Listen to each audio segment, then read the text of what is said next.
Network marketing বিজনেসের কঠিন বাস্তব সত্য হলো এটাই যে 90% মানুষ এই বিজনেসে সফল হন না, মাত্র 10% মানুষই নেটওয়ার্ক ব্যবসায় সফল হন। অন্য বিজনেসের ক্ষেত্রেও একই কথা খাটে। এমনকি চাকরির পরীক্ষার ক্ষেত্রেও দেখবেন পরীক্ষায় কিন্তু খুব সামান্য শতাংশ মানুষই পাস করেন। অসফল ছাত্রছাত্রীর সংখ্যাই সবসময় অনেক বেশি। তাদের জানতে হবে কি কি গুণ থাকলে আমরা এই সফল মানুষদের বন্ধনীতে চলে আসতে পারি। মূলত 3 ধরনের মানুষ নেটওয়ার্ক মার্কেটিং বিজনেসে জয়েন করেন। প্রথম শ্রেণীর মানুষকে বলা হয় পোজার্স। এরা কারোর কথায় চটজলদি মোটিভেটেড হয়ে বিজনেসে জয়েন করে যান এবং ভাবেন এই বিজনেসে সেরকম বিরাট কোনো পরিশ্রম ছাড়াই অনেক টাকা আয় করে ফেলা যায়। এনারা বেশিরভাগ সময় কোনো হল প্রেজেন্টেশন বা ইভেন্টে গিয়ে অনেক সফল মানুষকে দেখে প্রভাবিত হয়ে যান। কিছু ক্ষেত্রে তো এদের আপলাইন এদেরকে সেভাবে বোঝায় যে নেটওয়ার্ক বিজনেস সহজ একটি ব্যবসা এবং রাতারাতি বড়লোক হয়ে যাওয়া যায়। ফলে যেটা হয় সেটা হলো এনারা অর্থাৎ পোজার্স নেটওয়ার্কাররা নেটওয়ার্ক ব্যবসাটিকে লটারির মতোই ভাবেন আর স্বাভাবিকভাবেই তাদের হতাশ হতে বেশি সময় লাগে না। যখনই তারা বুঝতে পারেন বিনা পরিশ্রমে রাতারাতি সফল হওয়া সম্ভব নয়, তখনই তারা এই বিজনেস থেকে সরে যান এবং সেটা হতে খুব বেশি সময় লাগে না। দ্বিতীয় শ্রেণীর মানুষ যারা এই বিজনেসে জয়েন করেন তাদেরকে বলা হয় অ্যামেচার নেটওয়ার্কার্স। এনারা হয়তো পোজার্সদের মতো লটারি ভেবে ব্যবসাটাকে নেন না, কিন্তু সবসময় শর্টকাট রাস্তা খুঁজতে থাকেন এবং মূল পরিশ্রমের জায়গাগুলোকেই অ্যাভয়েড করে যান। কাগজে বিজ্ঞাপন দেওয়া, হ্যান্ডবিল ছড়ানো ইত্যাদি সহজ সহজ রাস্তার মধ্যে দিয়ে ভাবেন অনেক মানুষ তাদের টিমে যুক্ত হয়ে যাবে। কাজকে অ্যাভয়েড করার জন্য নানা রকম কারণ খুঁজতে থাকেন। কখনো ভাবেন আরো আগে জয়েন করলে আমি সহজে সফল হতে পারতাম, কখনো ভাবেন আপলাইন আমার ঠিক হলো না, ইত্যাদি নানা রকম কথা। কিছুদিন তারা চেষ্টা করে যান এভাবেই, কিন্তু তাদেরও একসময় হতাশ হতে হয় এবং সেই সময় তারা এই ব্যবসা করা ছেড়ে দেন। এই দুটো গ্রুপের মানুষের সংখ্যাই সর্বাধিক। নেটওয়ার্ক মার্কেটারের মধ্যে 60 to 70% either they are posers or amateurs. আর বাকিরা হলো তৃতীয় ধরনের মানুষ যাদেরকে বলা হয় প্রফেশনাল নেটওয়ার্কার। এনারা নেটওয়ার্ক মার্কেটিং বিজনেসকে একটি সম্পূর্ণ বিজনেস অ্যাঙ্গেল থেকে দেখেন এবং তার জন্য যা যা করণীয় ঠিক তাই করেন। মোটামুটি 30% মানুষ আছেন যারা প্রফেশনাল নেটওয়ার্কারের মানসিকতা নিয়ে এই ব্যবসায় আসেন। তারা পার্ট টাইমেও বিজনেস করতে পারেন, আবার ফুল টাইমেও বিজনেস করতে পারেন, but whatever may be either part time or full time they are serious and act like professionals. তবুও সফলের হার 10%, 30% নয়, কারণ ট্রেনিংয়ে একটা গ্যাপ থেকে যাচ্ছে, যেটা আমি প্রথমেই বলেছিলাম। ফান্ডামেন্টাল ট্রেনিং তাদের দেওয়া হয় না, ফলে ফাউন্ডেশনে একটা ফাঁক থেকে যায়। যদি সঠিক ফান্ডামেন্টাল ট্রেনিং এনাদেরকে দেওয়া যায় তবে কিন্তু নেটওয়ার্ক মার্কেটিং এর সাফল্যের হার 10% আটকে থাকবে না, তা 30% পৌঁছে যেতে পারে। কি এই ফান্ডামেন্টাল ট্রেনিং? ফান্ডামেন্টাল ট্রেনিং শুরু হয় রাইট মাইন্ডসেট থেকে। আপনি যদি এই ব্যবসায় সফল হতে চান, আপনাকে প্রথমেই নিজেকে প্রফেশনাল নেটওয়ার্কার হিসাবে ভাবতে এবং তৈরি হতে শুরু করে দিতে হবে। রাইট নেটওয়ার্কিং মাইন্ডসেট তৈরি করতে 3টে জিনিস মাথার ভিতর পাকাপাকিভাবে বসিয়ে ফেলুন। নাম্বার 1, আপনি যে ব্যবসা করছেন অর্থাৎ নেটওয়ার্ক মার্কেটিং ব্যবসা, তা পৃথিবীর আধুনিকতম ব্যবসা। এর মাধ্যমে আপনার ফিনান্সিয়াল এবং পার্সোনাল ডেভেলপমেন্ট সম্ভব। নাম্বার 2, আপনি যে ব্যবসায় আছেন সেই ব্যবসা পৃথিবীর একমাত্র ব্যবসা যেখানে নিজের সাথে সাথে প্রচুর মানুষের উপকার করা যায়। নাম্বার 3, আপনি যে ব্যবসা করছেন সেই ব্যবসাকে পৃথিবীর সফলতম মানুষেরা সমর্থন করেন এবং তার পক্ষে এনারা অসংখ্য কথা বলেছেন।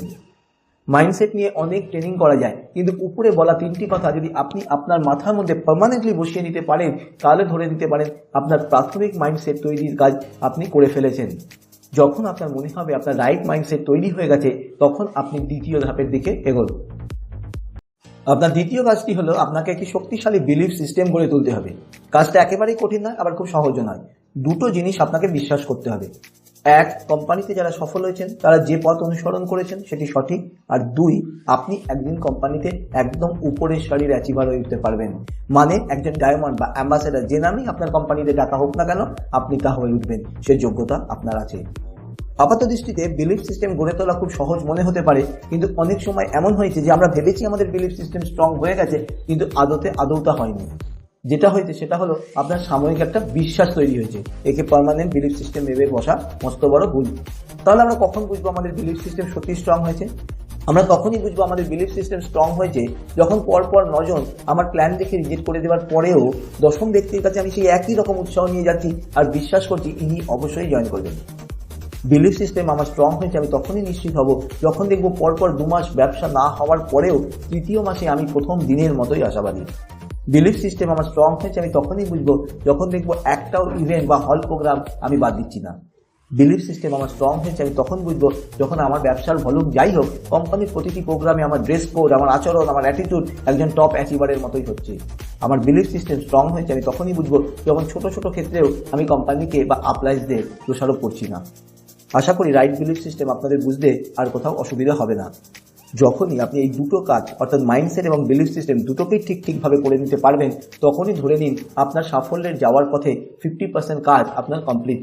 কারণ যেহেতু আপনার মাইন্ডসেট সঠিক এবং আপনার বিলিফ সিস্টেম শক্তিশালী, কাজেই পরবর্তী কাজগুলো আপনার কাছে অনেক বেশি সহজ লাগবে, যেটা অন্য মানুষদের জন্য অর্থাৎ ওই 90% মানুষের কাছে কঠিন ছিল, আর তাকে অ্যাভয়েড করতেই তারা ব্যবসা ছেড়ে চলে গেছে। মাইন্ডসেট এবং বিলিফ সিস্টেম তৈরি হয়ে যাওয়ার পর যেটা আপনাকে করতে হবে সেটা হলো আপনাকে এফোর্ট দিতে হবে। মানে সেই কাজগুলো করতে হবে যেগুলো আপনাকে বেসিক ট্রেনিংয়ে করতে বলা হয়েছে, list building, invitation, plan show, closing ইত্যাদি ইত্যাদি। রাইট মাইন্ডসেট এবং রাইট বিলিফ সিস্টেমের পরেও আপনার সাফল্য বেশি হবে বা কম হবে নির্ভর করবে দুটো জিনিসের উপর। Number 1 your effort and number 2 your skill. আপনি তখনই বুঝবেন আপনার এফোর্ট সঠিক যখন দেখবেন প্রতিদিন অন্তত 1 ঘন্টা আপনি এই বিজনেসের পিছনে ব্যয় করছেন। হয় কোনো প্রোগ্রাম করছেন বা নিজেকে ডেভেলপ করার জন্য কিছু করছেন, কারোর সাথে শেয়ার করছেন। 1 ঘন্টা সময়টা শুনতে কম লাগলেও এইটুকু সময়ও নিয়মিতভাবে প্রচুর মানুষ দেন না, ফলে তারা প্রফেশনাল মাইন্ড নিয়ে ব্যবসায় জয়েন করলেও আলটিমেটলি ওই 10% সফল মানুষের গ্রুপে কখনোই আসতে পারেন না। আবার অনেক ক্ষেত্রে দেখা যায় অনেক মানুষ পরিশ্রম করেও সফল হতে পারছেন না। কেন পারছেন না? তার কারণ তারা তাদের স্কিল ডেভেলপ করেননি। Skill development is a continuous process. এফোর্টের সাথে সাথে প্রতিদিন আপনাকে অল্প অল্প করে আপনার স্কিলকে ডেভেলপ করতে হবে। Leadership skill, communication skill, objection handling skill, technology using skill, এগুলো আপনাকে প্রতিদিন শিখতে হবে, অভ্যেস করতে হবে এবং ধীরে ধীরে পারদর্শী হয়ে উঠতে হবে। তার মানে আমি বলতে পারি আপনি 10% সফল মানুষদের মধ্যে তখনই চলে আসবেন যখন এই 4টি বিষয় অর্থাৎ মাইন্ডসেট, বিলিফ সিস্টেম, এফোর্ট এবং স্কিল ডেভেলপমেন্ট সব কটিতেই আপনি পারফেক্ট হবেন। আমাদের প্রচলিত ট্রেনিং ব্যবস্থায় প্রথম দুটো পার্ট অর্থাৎ মাইন্ডসেট এবং বিলিফ সিস্টেমকে তৈরি করার আগেই আমাদের এফোর্ট পার্ট শেখানো হয়। অর্থাৎ প্রপার মাইন্ডসেট এবং বিলিফ সিস্টেম গড়ে ওঠার আগেই তাকে কাজ করতে নামিয়ে দেওয়া হয়। ফলে অধিকাংশ মানুষই এফোর্ট পার্টে এসে হোঁচট খেয়ে যান, একটা দুটো রিজেকশনে মুচড়ে পড়েন কিংবা লাগাতার প্রোগ্রাম আর ট্রেনিংয়ে ক্লান্ত হয়ে পড়েন। তার ফলস্বরূপ একটা সময় ব্যবসা ছেড়ে চলে যান। কিন্তু সেই ব্যক্তিকে যদি প্রথমে মাইন্ডসেট এবং বিলিফ সিস্টেম তৈরি করে দেওয়া যায়, তাহলে কিন্তু তার সফল হওয়ার সম্ভাবনা বহুগুণ বেড়ে যাবে।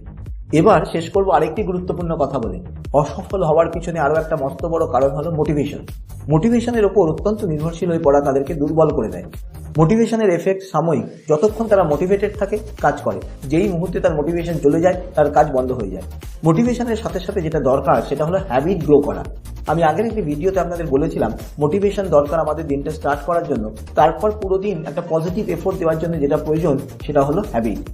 অর্থাৎ একজন বোকা মানুষকেও মোটিভেট করে ফেলা যায়, আর তাতে একজন মোটিভেটেড বোকা মানুষ ছাড়া আর কিছুই প্রডিউস হয় না।